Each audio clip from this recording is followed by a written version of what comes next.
Hello and welcome to the Wine Enthusiast Podcast, your serving of wine trends and passionate people beyond the bottle. I'm Virginie Boone, the Napa Sonoma editor here at Wine Enthusiast, and in this episode I'll talk with Matt Coyne, the sommelier at Farmhouse Inn and Restaurant in the Russian River Valley. We'll talk about some of our favorite Pinot Noirs, the diversity of the appellation, and a whole lot more.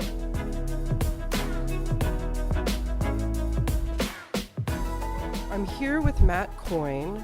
We're here on site, surrounded by vineyards and forest and all the beauty that I associate with Russian River Valley. Tell me a little bit about how you got into wine, and more specifically, how you got here to this beautiful place, Farmhouse Inn and Restaurant. Coming up here to the area is really what got me into the business through proximity.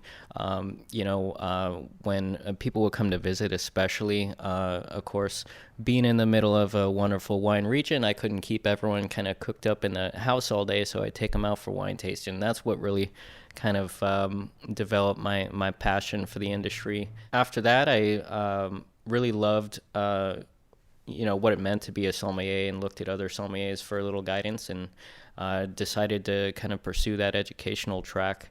And since then, I've worked in wineries or restaurants back and forth.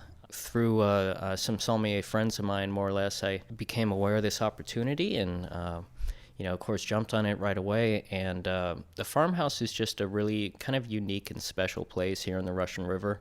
When folks come into dinner, I can point at vineyards across the street or a stone's throw away that make some really incredible wines. Coming into this position and with your education as a sommelier, what was your understanding of Russian River? Let's keep it to Pinot Noir. And what have you learned since that has surprised you? Well, when I first got into the wine business and started tasting Pinot Noirs from the Russian River Valley appellation specifically, they tended to lean on being a little bit more kind of rich and ripe on the palate, a little more full. So I think that's maybe an initial kind of perception of the Russian River in a lot of ways. Although I will say that one really fun part of me being a sommelier here is to get to discover the diversity on offer within the Russian River Valley. Specifically, you can break down into the different areas of the Russian River that tend to have certain stylistic threads on the palate.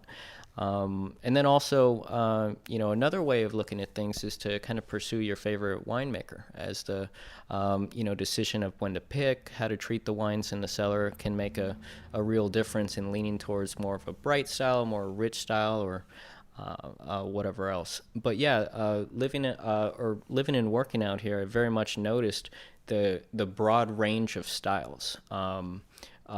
Are discovered in more detail. If you go from the Sebastopol Hills, you can have wines that are, very bright and kind of focused, a little bit more tart, a little more tightly wound on the palate, which can, in a way, be reminiscent of certain Pinots further out to the Sonoma coast. Whereas I think that, so that's an important kind of thing I've noticed is the Sebastopol Hills area particularly. But then beyond that, the differences within the different neighborhoods further east. So, for instance, the Laguna Ridge area, tends to have a little more of this kind of bright fruit to it. Whereas if you go further up West Side Road, you start to get a little bit more richness on the palate as well. So I think that, just kind of learning about the different producers specifically, their stores, getting to go out there and kick the dirt in the vineyard and try a little wine from the barrel with the winemaker is really, quite frankly, priceless. And as a sommelier, I feel very lucky to happen to be here in the middle of Sonoma County, where I can go see my neighbors and visit them, and they happen to be world-class winemakers. It's a real pleasure. Yeah, I do think there's a lot of stylistic differences in wines and winemakers, and certainly the neighborhood concept, which you mentioned, where they're really trying to differentiate just amongst themselves within the Russian River Valley. You must have people who come in who are looking for rich, ripe, what their mentality might be of Russian River Valley Pinot. And then I'm sure you have others looking for wines that are more refined, a little more classically structured, maybe even age-worthy. Yeah, absolutely. Well, on the more kind of ripe and kind of rich or robustly kind of elegant style, Gary Farrell comes to mind, certainly. Donnellan, Dutton Estate, their Deviate Pinot. I have a bottle under my bed. Never trust a skinny chef, right? Kind of analogy. Linmar does a very nice job with some more, again, elegant, but just more robust wines on the palate. So, Those are a few that come to mind right away. Pont Neuf, actually, a smaller producer, very nice as well. So those would be some kind of knee-jerk bottle recommendations on that side of things. On the other side, a little more kind of bright and focused. I mentioned the Pachyderm. That's a personal favorite of mine. We've had their Hearst Vineyard on the list. I also really love their Thorn Ridge Vineyard. So a couple nice options to kind of look at on that side of things. And then when you look at some of the wines from, is kind of a middle road. When you look at some of the wines from the Laguna, kind of Laguna Ridge area, you have Kistler, but Pellegrini, Olivet Lane Vineyard makes this really kind of bright cherry. So that's maybe a little bit more of a kind of middle ground there. Well, let's talk about that a little bit, because we have some wines that we've liked in common. The Gary Farrell 2016 Lancel Creek Russian River Valley Pinot Noir is a wine that I've really liked in my reviews. And I agree with you that there's this lushness to it in this specific bottling, and yet there's a lot of acidity, a lot of brightness. Is that what you've noticed in Gary Farrell wines? Yeah, absolutely. Specific to the Lancel Creek, the vineyards in the Green Valley appellation, a little further west for Russian River, a bit of a cooler part of our appellation here. And specifically, when I drank that wine, when you first get the wine on the palate, you have this kind of richness, this satisfying kind of layers of flavors and nice kind of evolution on the palate. But everything about the wine is just a little bit more big for me when it first hits the palate. It does have that acidity, but it's kind of an undercurrent. It's hard to notice at first, but it holds the wine and gives it kind of shape and depth. But then as you kind of enjoy the wine, for me, there's this real transition on the palate where it starts to kind of tighten up a little bit. You start to get a little more of this lift, this kind of, the wine's kind of like the rope is getting a little bit more taut as it's on the palate there. And it leaves you with this kind of lifted, bright, high-tone kind of raspberry finish. It's very nice. Although, again, it's very much a change on the palate. It has that kind of robust elegance, but then it leaves you with that longer kind of bright, lifted finish. So, and I think in terms of Gary Farrell, with a lot of the wines, I do see that ability to achieve some kind of richness and robustness without the cost of elegance on the palate. Right, I would agree. Now let's switch from that to Kistler. You mentioned Laguna Ridge Vineyard. Some of those vineyards, oddly enough, don't have that much impact from the Russian River itself. They have a lot more coastal impact for sure, but not necessarily driven from the river itself, which is pretty unique for the AVA, wouldn't you say? Yeah, and that's one of the fun things I found is being a sommelier here in the Russian River Valley is kind of discovering the differences based on the topography in the area, to where you can't really just say that one vineyard is 3 miles from the ocean or 7 miles from the ocean and have that be a direct correlation in terms of the wine style. What seems to almost make more of a difference is the access to the coastal air in a way. And that does, again, kind of depend on that nuanced topography. So, yeah, Russian River Valley, of course, we think a lot about the Russian River Valley Basin and the vineyards that get that fog and how far up the river they are, kind of determines when that fog burns off and can make a big deal. But, I think that those kind of nuances, Kistler included, with getting some different coastal air access through different, kind of hills and whatnot, devil's in the detail. And that's what makes it fun. That's what makes, for me, it even more fun, Russian River, is to discover these different wines where it's not quite as straightforward. It's not, kind of one big area. It's not uniform. I mean, even within the Russian River appellation, there's such a diversity of climate, soil, everything else that it really just makes the offering from the appellation much more kind of varied, nuanced, and robust. Mm-hmm. And another producer I know that we both like is Holdridge. John Holdridge is the owner of Holdridge. He's a lawyer by day, winemaker by night, or maybe vice versa. He makes a wide range of Pinot Noirs, mostly from Russian River, most of them site-specific, and then he makes an appellation wine from the Russian River Valley for $40, which I think is a pretty great deal. You've carried some of those. So speak a little bit about what you like about Holdridge wines. Well, I like the balance to the wines, the kind of combination of balance with intensity. I think a lot of with Pinot Noir specifically about texture, not just flavors, and structure. And with the Holdridge wines, or particular to the Bucher Vineyard, it has for me this kind of bright cherry note, a bit of a dustiness to it, just a nice kind of elegant evolution of flavors on the palate, and in a real kind of seamless integration. So you have this bright cherry, you have some spice rack elements, some earthy notes, and it's just a very kind of seamless transition of flavors, which I think is one of the hallmarks of a good wine. Is not just what the flavors are, but how well they kind of evolve from one to the other, or are balanced with each other.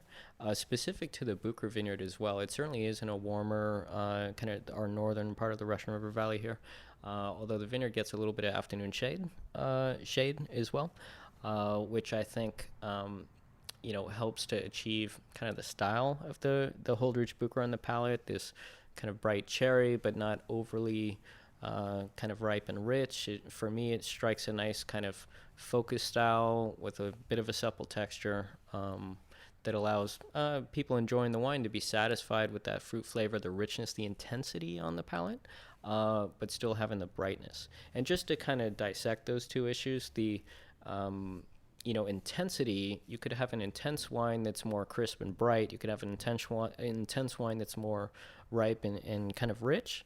So when looking at, some of these more acid-driven wines from the Sebastopol Hills, for instance, it's not that they lack intensity.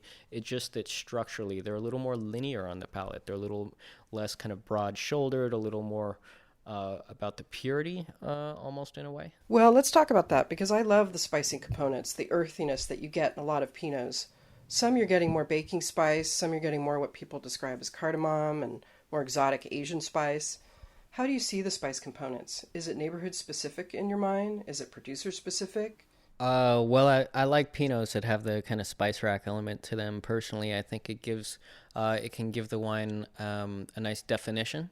The spice rack element on Russian River Pinots, I don't attribute too specifically to one part of the Russian River per se, because I've seen it from all over Russian River. That kind of red or black peppercorn, cardamom, coriander kind of element can be found.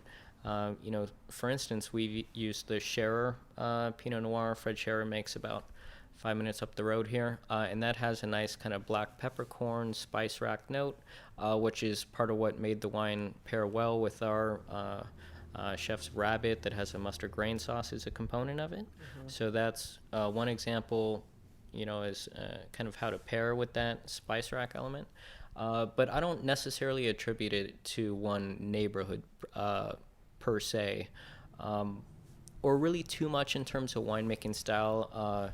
Outside of maybe the use of the barrel to get some barrel spice elements. But I definitely like it.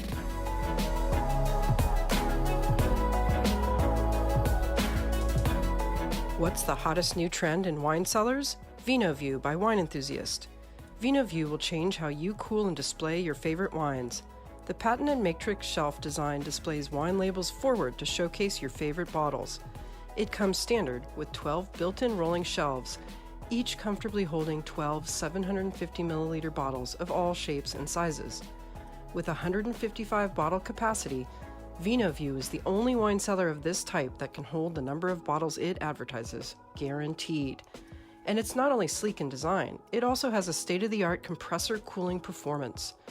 Wine Enthusiast VinoView is available exclusively from the Wine Enthusiast catalog. Visit wineenthusiast.com and find out why customers are calling VinoView awesome, beautiful, and a must-have product. To experience VinoView, visit wineenthusiast.com or call one of our experienced wine storage experts at 800-356-8466. My last question for you is, especially in the sommelier world, what does surprise people the most about Russian River Valley Pinot? I think it would be two things mainly. First is the diversity, because I do think, a lot of people when they maybe first try a Russian River or hear about it, tend to associate it with a little more of this ripened, rich style, which it is in part, and does that very well. But also, again, just a range of different wines. So that'd be the one thing I think is maybe a little bit surprising to people as they kind of discover a little more in depth about the wines from the area. But otherwise, I think generally is the quality. It's not that Russian River is not considered a quality Pinot, but I have to say, until I had the opportunity in my career to start tasting some of these wines that are really special. Kistler, again, William Sellium, it's beautiful Pinot. I wouldn't always drink it on a Tuesday night. So as my career kind of evolved and I got a chance to taste more and more of these wines, and again, my background, I worked at a French modern cuisine restaurant as a sommelier and really saw that Burgundy versus California, specifically different areas in Sonoma, Pinot Noir back and forth. And I think it really illustrated the capacity for quality out here. And one just kind of side note I think is fairly interesting. Imagine when you're a sommelier or you're a consumer, it's a little more into wine, and that you'd like a Pinot Noir, say, from Burgundy. Well, it's a little bit easier in a way to pick based on the village and have an expectation of a style in the glass. If you have a wine from Gevrey-Chambertin, it's going to be a little bit more powerful on the palate. Whereas you might have something from Savigny-les-Bains or Ladois-Serigny that's going to be a little bit more kind of elegant, more about the red fruit and some floral notes and things. And I think that similar level of stylistic expectation can be achieved in part out here by looking at those different regions within, the Sebastopol Hills versus, say, the Middle Reach or Santa Rosa Plains that are going to be a little more red fruit driven. And just more fruit forward in general. So I think is a long-term kind of vision for the area. The wineries in the area that have started the different kind of promoting themselves as neighborhoods a little bit more, and sometimes more specific than that. The wineries on West Side Road have a kind of a little group where they kind of work together on things. I think that really is going to improve the outlook for Russian River Pinots long term. We're not quite as restricted as they are in France and different parts of Europe in terms of how the wine is made. It's a little bit more freedom for the winemakers here in the area. But I will say that there's a real trend towards minimal interventionalist. A lot of winemakers talk about making kind of Burgundian-style wines, letting the grapes speak for themselves, the terroirs express itself in the glass.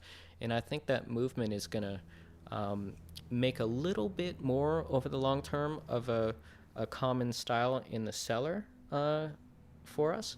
And that'll continue to emphasize a little more the difference within the neighborhoods.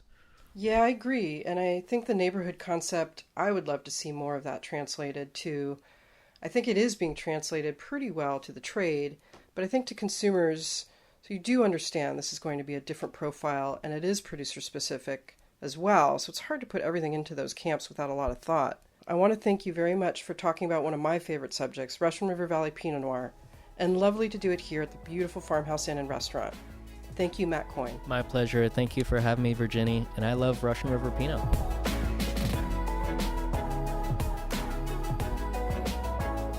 Thanks for listening to this episode of the Wine Enthusiast Podcast.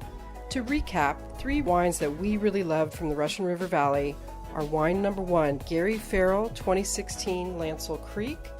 Gave it 96 points and it retails for $60. Secondly, the Kistler 2015 Laguna Ridge Pinot Noir, also 96 points, $90. And lastly, the Holdridge 2016 Russian River Valley Appellation Wine, 93 points, $40. Subscribe to the Wine Enthusiast Podcast on iTunes, Google Play, or wherever you find podcasts. And if you liked today's episode, we'd so appreciate a 5-star review and comment. Please tell your friends to check us out too. For more wine reviews, recipes, guides, and stories, visit Wine Enthusiast online at winemag.com. The Wine Enthusiast Podcast is produced by Marina Vitage and Jenny Grossa. Until next episode, cheers.